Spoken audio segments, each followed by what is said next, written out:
Buletin Didik 9 Mei bersama saya Charles Mohan. Salam sejahtera. Selepas seminggu bercuti hari raya, sesi persekolahan hari ini diteruskan seperti biasa. Di Sekolah Kebangsaan Sungai Pancing, Selantan, Kuantan, persekolahan hari ini dimulakan dengan perhimpunan dan perasmian program anti-dada peringkat sekolah.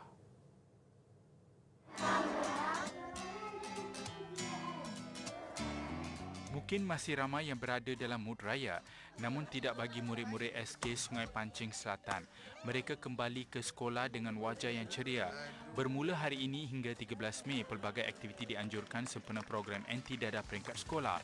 Antaranya pertandingan mewarna, pertandingan melukis doodle dan poster, pertandingan mencipta syair dan lagu serta kuis berkaitan dada. Apa yang menariknya, sekembalinya mereka ke sekolah hari ini, murid-murid dapat menikmati beberapa kelonggaran SOP seperti yang diumumkan Kementerian Pendidikan KPM April lalu. Jelas terpancar kegirangan mereka apabila dapat menikmati jual dari kantin semula ketika waktu rehat. Bukan saja pelajar, penjaga kantin juga bersyukur dapat beroperasi semula seperti dahulu selepas sekian lama. Selain makan, waktu rehat juga digunakan sebaiknya untuk berkumpul bersama rakan-rakan sempena hari raya. Kebuntuan 8 guru sekolah sekitar Mukim Tatalan di Nabawan, Sabah, termasuk Sekolah Kebangsaan Talaan, terlelai apabila 2 helikopter disediakan untuk mereka kembali mengajar di kawasan itu. Helikopter yang disewa khas Timbalan Menteri Kerja Raya Datuk Arthur Joseph Kurup itu bagi memudahkan pergerakan guru berkenaan susulan pembukaan semula sekolah hari ini. Menurut beliau yang juga ahli Parlimen Pensiangan, inisiatif itu perlu memandangkan jalan darat di kawasan berkenaan terputus akibat bencana banjir luar biasa baru-baru ini. Jelasnya, perjalanan ke kawasan itu biasanya mengambil masa 3 hingga 6 jam bergantung kepada keadaan cuaca. Namun kerosakan infrastruktur seperti jalan penghubung serta jambatan dalam bencana itu mengakibatkan golongan pendidik terpaksa berjalan kaki sehingga 18 jam. Saya mewakili Jabatan Pendidikan Negeri Sabah mengucapkan setinggi-tinggi terima kasihlah kepada Datuk di atas bantuan ini secara bersendirian untuk membantu kami dan guru-guru agar dapat kembali bertugas di sekolah lah. Tidak hanya membantu para guru, perkhidmatan khas itu turut membawa beberapa pesakit yang memerlukan rawatan kecemasan di Hospital Keningau dalam perjalanan pulang. Datuk Arthur berkata jambatan gantung SK Nangka Wangan dan SK Layun telah mula dibina semula sejak beberapa hari lalu. Pihaknya berusaha untuk menyegerakan semula kerja pembaikan di kawasan terlibat. Peka kongsi prihatin. Kempen kesedaran Thalassemia Now You See Me 2.0 bakal diteruskan bersama Hibiscus Petroleum Berhad. Dengan penyertaan 70 sekolah, kempen bakal bermula 1 Jun hingga 30 September depan. Sebanyak 6 kategori anugerah sekolah dan 6 kategori anugerah individu bakal dipertandingkan menerusi kempen ini.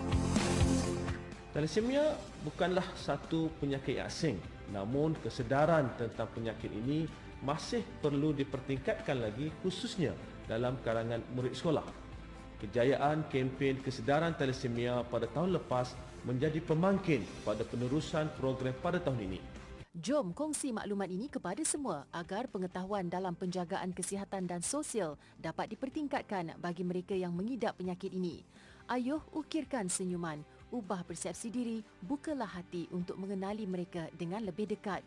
Tindakan anda pada hari ini dapat mengubah masa depan semua. Untuk rekod, kempen kesedaran Thalassemia Now You See Me 2021 yang lalu melibatkan penyertaan 50 sekolah di Kelantan, Pahang dan Terengganu. Sekolah Menengah Kebangsaan Pakar Terengganu mengungguli kempen tersebut selepas memenangi anugerah khas kempen paling kreatif dan kempen paling popular dalam memberi kesedaran mengenai penyakit genetik ini. Kempen turut memberi penganugerahan khas emas murid terbaik kepada pelajar sekolah terbabit Wan Auni Umairah Wan Muhammad Asri.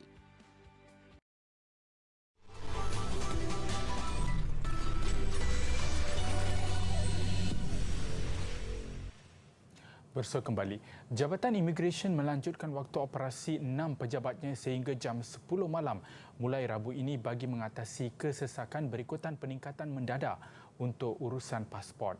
Ketua Pengarahnya Datuk Seri Khairul Zaimi Daud berkata, pejabat yang dilanjutkan operasi ialah di Putrajaya, Kuala Lumpur, Selangor, Johor, Negeri Sembilan dan Melaka.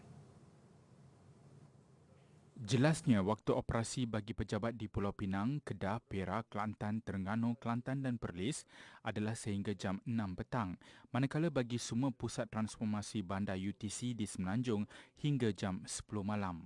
Yang kedua juga, saya ingin umumkan bahawa semua pejabat pengeluar pasport di seluruh Semenanjung Malaysia akan beroperasi pada hari Sabtu, iaitu mulai jam 8 pagi sehingga 12.30 tengah hari. Dan tarikh buka puasa ialah pada 14 Mei 2022, iaitu pada hari Sabtu yang akan datang ini. Pihaknya juga akan menyediakan kaunter khas untuk rakyat Malaysia yang telah mendapat tawaran untuk menunaikan haji. Mereka boleh datang terus ke mana-mana pejabat imigresen di seluruh negara dengan membawa surat tawaran berkenaan. Sejak pembukaan pintu sempadan negara pada 1 April lalu, pengeluaran pasport Malaysia antarabangsa meningkat 40%. Sistem temujanji secara dalam talian STO bagi semua pejabat pengeluar pasport seluruh negara juga dimansuhkan mulai Rabu ini.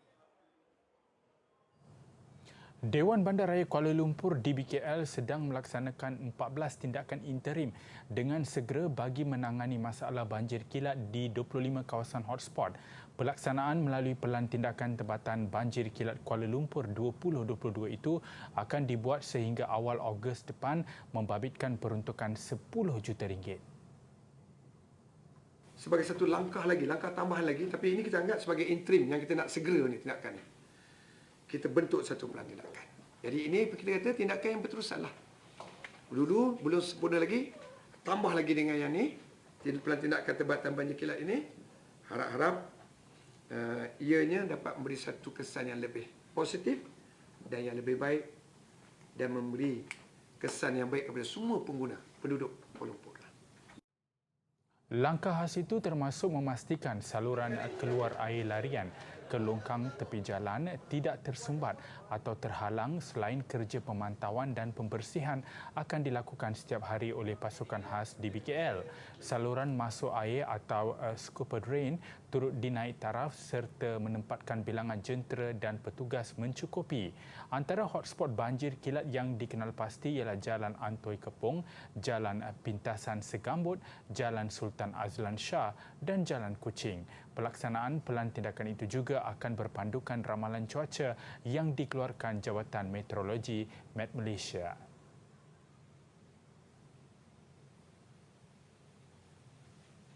Profesor Teknologis Dr. Ruzairi Abdul Rahim dilantik sebagai Naib Chancellor baru Universiti Tun Hussein On Malaysia UTHM. Melalui kenyataan yang dikeluarkan oleh Kementerian Pengajian Tinggi KPT, pelantikan Dr. Ruzairi, 55 tahun, berkuat kuasa hari ini sehingga 8 Mei 2025. Profesor Teknologis Dr. Ruzairi berkelulusan Ijazah Sarjana Muda Kejuruteraan dalam bidang Electronic System and Controlling Engineering dari Sheffield City Polytechnic, United Kingdom. Beliau juga berkelulusan Ijazah Kedoktoran dalam bidang Electronic Instrumental Engineering dari Sheffield Hallam University, UK.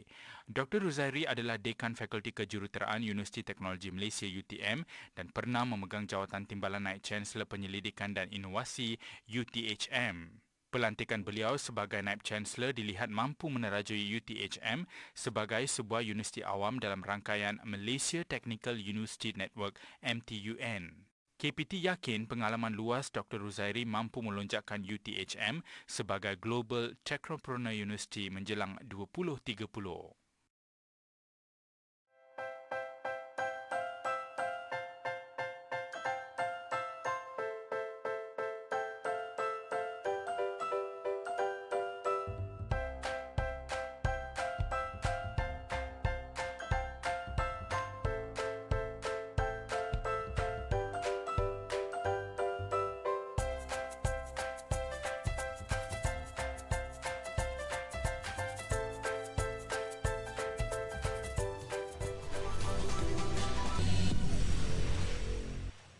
Gua Sondong di Vietnam antara gua terbesar di dunia.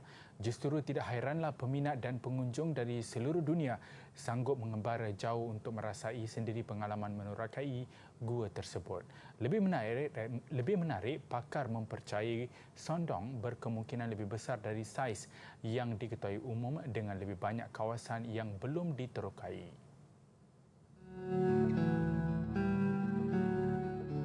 Sondong yang berkeukuran hampir 10 km panjang dan memiliki ketinggian sehingga 200 meter terletak di kawasan hutan terpencil di wilayah Quang Binh. Dalam bahasa tempatan, ia bermaksud sungai gunung. Sondong ditemui oleh seorang petani tempatan lebih sedekat sebelum mula diterokai pada 2009 oleh sekumpulan pakar gua dari Britain. Ia dipercayai terbentuk kira-kira 2.3 juta tahun yang lalu ketika air sungai melalui kawasan batu kapur. The reason why the cave is so big and the caves are so big in Quang Binh is the quality of the limestone. This is the oldest rocks in Southeast Asia, 450 million year old, and it's really pure, good quality limestone. Pada 2009, Lindbergh bersama sekumpulan penyelam berpengalaman menerokai sungai utama di dalam gua ini. Mereka percaya ia menghubungkan satu lagi kawasan gua. Bererti, Sondong berpotensi lebih panjang dan besar dari saiz sedia ada. Hanya 1,000 pengunjung dibenarkan menerokai gua ini setiap tahun bagi meminimumkan impak manusia terhadap ekosistemnya. Sistem ekspedisi berharga sekitar $3,000 seorang atau kira-kira RM13,000 untuk 4 hari.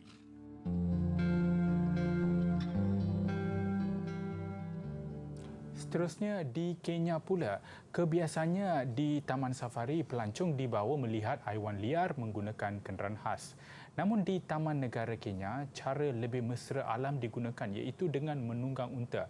Unta-unta ini dijadikan pengangkutan utama membawa pelancong yang ingin melihat haiwan liar dengan lebih dekat. I choose this method of ecotourism because over other ecotourism options like electric vehicles or electric bikes, because even though an electric vehicle is good and we're moving forward and we're trying to get away from diesel and burning engines, but it's still a vehicle, and so you're still leaving a footprint, you're still leaving tracks, and you can't get to certain areas when you with a vehicle.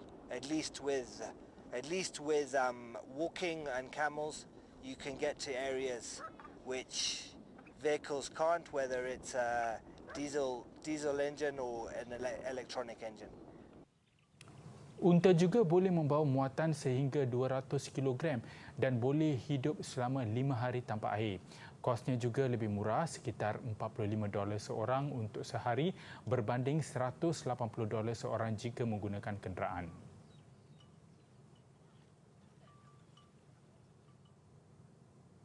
Taruhan terbaru, Disney MCU menerusi kisah Doctor Strange berjaya mengutip $265 juta pada tayangan box office antarabangsa termasuk Malaysia hujung minggu lalu.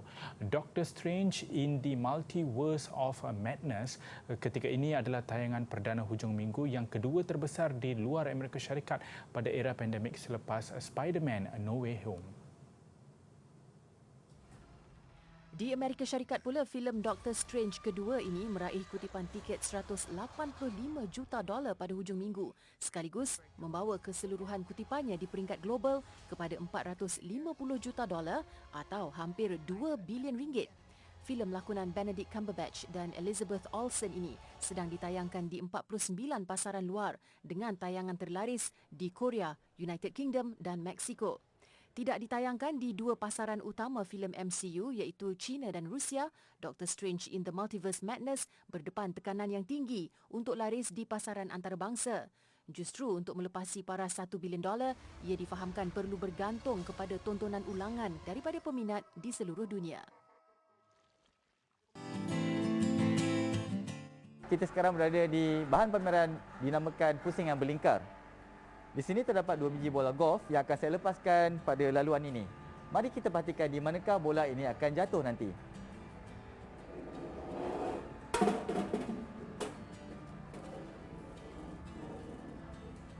Bagaimana caranya untuk kita buatkan bola jatuh pada petak yang paling hampir, bukan paling jauh seperti tadi? Ada sebarang cadangan? Ya, betul.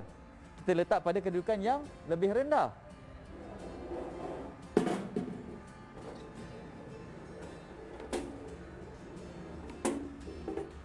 Apabila kita meletakkan bola pada kedudukan yang lebih rendah, secara tidak langsung kita juga merendahkan tenaga keupayaan yang dimiliki oleh bola-bola ini. Tenaga keupayaan ini akan ditukarkan kepada tenaga kinetik apabila bergerak.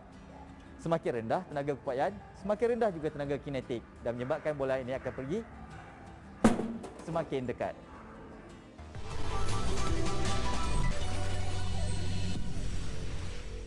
Bersama kembali, sukan skuad terjun negara kian menghampiri misi menyapu bersih kesemua 8 pingat yang dipertandingkan pada Sukan C ke-31 di Vietnam apabila meraih 2 lagi pingat emas hari ini.